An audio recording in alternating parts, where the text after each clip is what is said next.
Bruce Fein, what do you make of this one?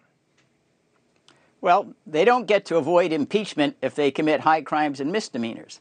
This reminds me of a case that I encountered shortly after I arrived in Washington concerning then Justice Abe Fortas.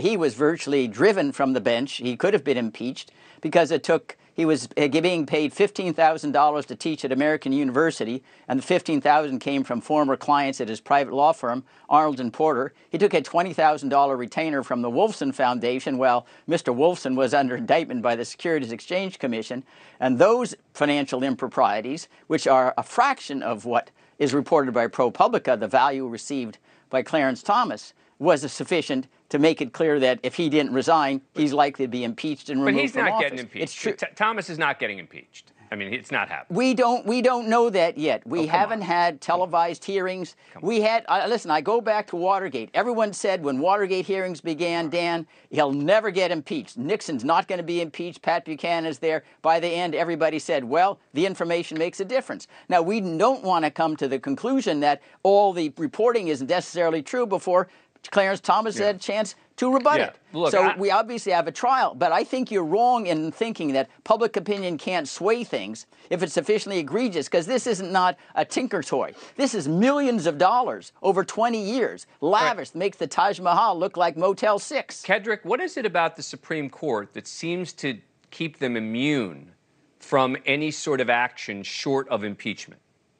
Well, this is one situation where they are not immune. Typically, we talk about the lack of a code of ethics and rules, but this federal law that Justice Thomas appears to have violated is a true law that has teeth.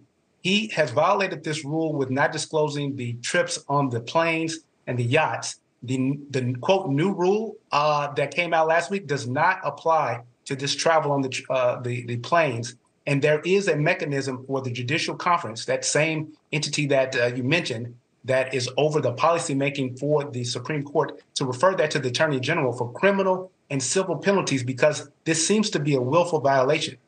But there's no way, again, both of you, I think, are vastly overstated. The idea that the Attorney General of the United States, who's involved right now in overseeing a special counsel investigation of Donald Trump, is going to decide to prosecute Clarence Thomas on this. It is not happening. No, so that's the good point. I agree. Bruce brought the point of Justice Fortas.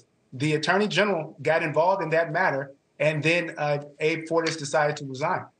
All right. I think you guys are living on a theoretical planet where possible things might happen, but in the practical world where I live in, there's going to be no impeachment. In fact, I don't even think Thomas is ever going to have to say anything about it. It doesn't mean that I'm justifying it, by the way. I think it's wrong. But I just don't think he's going to have to respond in any way, shape, or form. And I think Judge Merchan in the Trump case will have to, which is an interesting dichotomy right there, because the Supreme Court justices tend to be able to make their own rules and decide for themselves. We shall see. Hey, if I'm wrong, I'll have you guys back on, and I will say, you know what? And we'll play the clip of each of you telling me what was going to happen, and I'll say, these guys got it. I was wrong. Bruce Fein, Kedric Payne, thank you very much. Appreciate it. Thank you for watching. Go to newsnationnow.com to find NewsNation on your cable provider. And don't forget to click the red subscribe button below to get more of NewsNation's fact-driven, unbiased coverage.